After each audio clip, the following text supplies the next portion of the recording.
BSHM 2 at ang aking tula ay pinamagatang Sa Aking Mga Kabata ng Dr. Jose Rizal.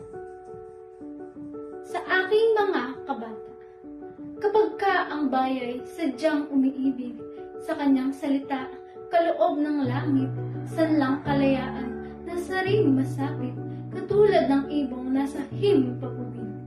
Pagkat ang salita'y may kahulugan, sa bayan sanayot mga kaharian, at ang isang tao'y katulad kabagay ng anumang likha noong kalayaan.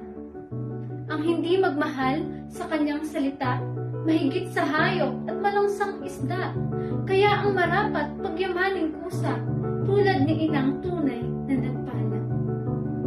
Ang wikang Tagalog tulad din sa Latin, sa Ingles, Kastila at salitang Anghel, sapagkat ang buong maalam tumingin, siya ang nagbigay, siya ang nagawad at nagbigay sa atin. Ang salita natin huwad din sa iba, na may alpabeto at sariling letra, na kaya nawalay, dinatnat ng sigwa, ang lunday sa lawa noong dakong